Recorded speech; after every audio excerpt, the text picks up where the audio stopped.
Good evening. So I thought this Sunday we could just kind of take a sober look at the timeline, the judgment in the end that Jesus is speaking to in the gospel. So clearly he gives a general timeline, or better stated, an event line in our gospel today. And the frustrating or even somewhat confusing part about when he's talking about these things is that he's seeing as God the whole thing. So some of it was then, plays out later, some for the end time, and it's all like put together in one.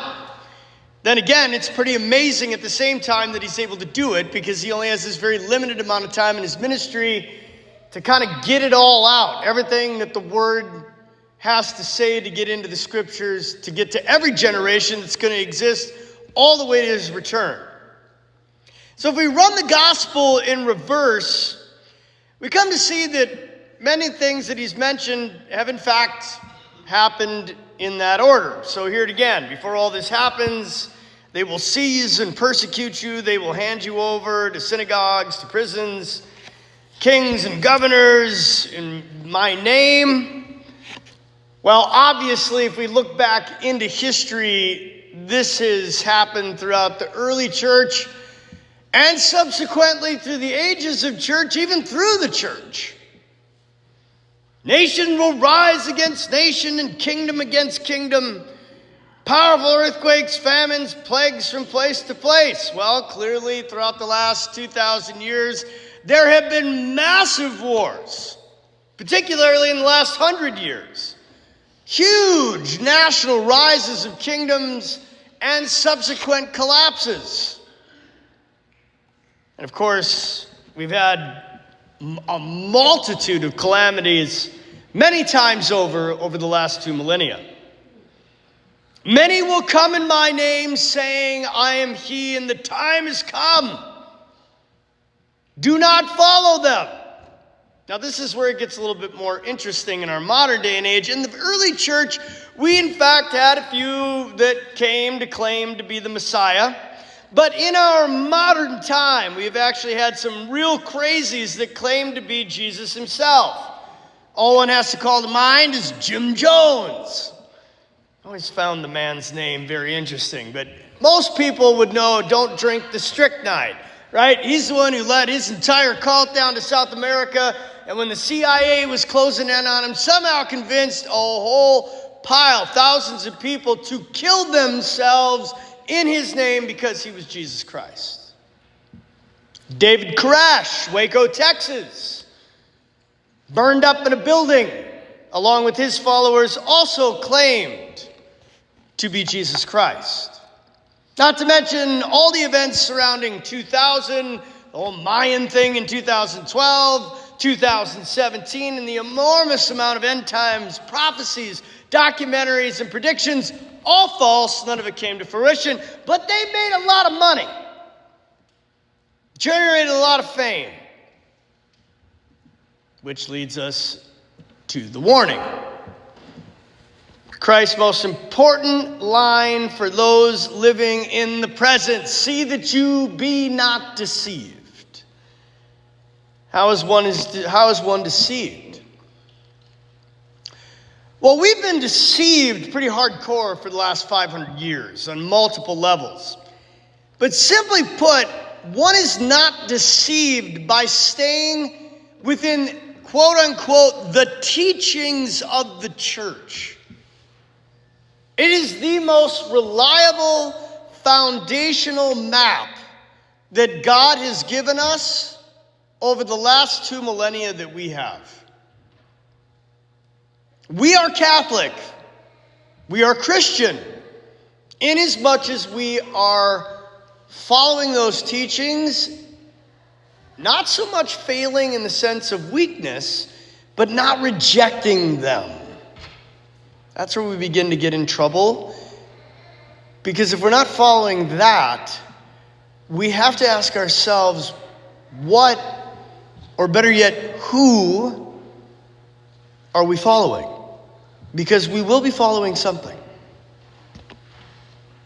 Now, clearly, we are not at the very end, as some of these things that Christ has prophesied before he comes back need to happen and have not happened. Paul says in his letters that before the end day, there will be what he calls the great apostasy, or in other words, the great falling away. Now, that's one is very interesting in our time. Looking into the world's practice of the faith, particularly how many Catholics have fallen away from the church willfully, one might wonder if we are not living in that time. But who knows how long that lasts? Gospel as well as the book of Revelation are clear that there is this personification of evil that we call the Antichrist that's coming. This person could potentially be in the world. We don't know. But I'm guessing that he's going to be a heck of a lot more disguised than what we think.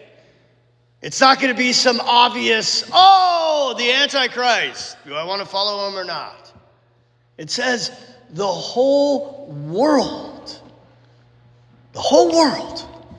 goes after this person. So clearly, whoever it is not going to be abrasive. Now, as I speak, I'm guessing that I've got your attention with all of it, right? End time stuff. Maybe I could put a convincing twist that would get you really fired up. Take to the streets. Spread the word. The Lord's coming back. And people have. The amazing part about it is when the judgment is not far from our minds. We act different. We think different. We choose different. And we approach salvation in the gospel with great conviction and zeal. So why is it that if that's not the case, we really take things for granted, become passive, shelve the matter for a future date, unless there's some doomsday prediction? If he's not coming back in my lifetime, then there's no need to make haste. I have my whole life to prepare. Do you?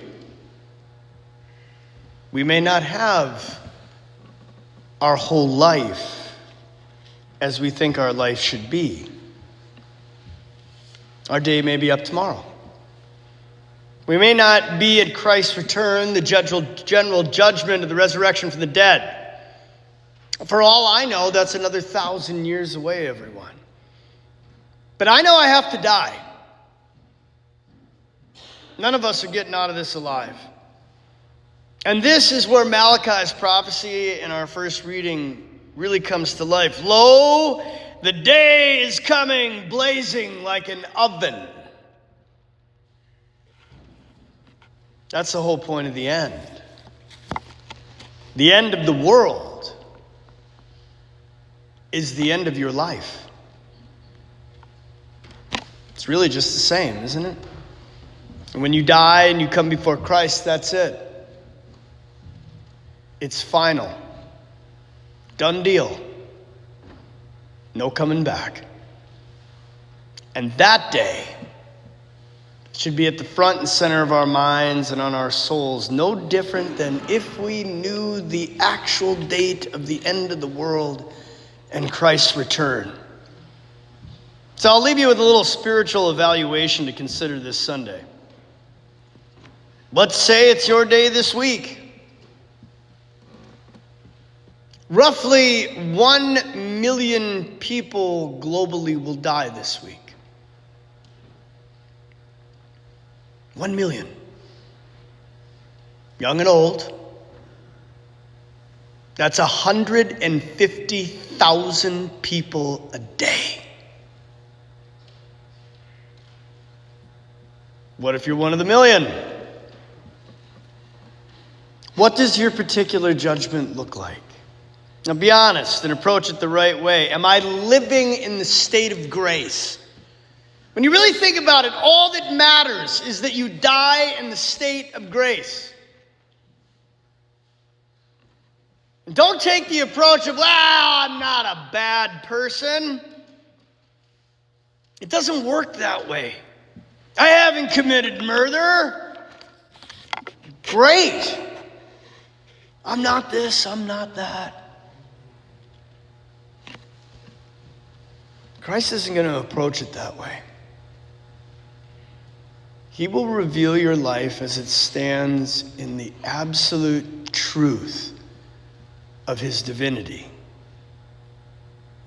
And I think every one of us would conclude we can do a lot more for Jesus and with Jesus, and a lot less for ourselves, Father included. So waste no time in coming to confession, and just think how fast you would be in the confessional if you knew that tomorrow was your last day, or if Christ was returning this week. I can't tell you when the Lord's return will be,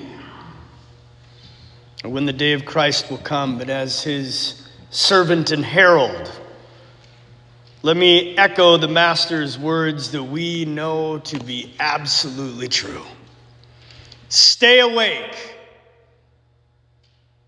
for you know not the day or the hour.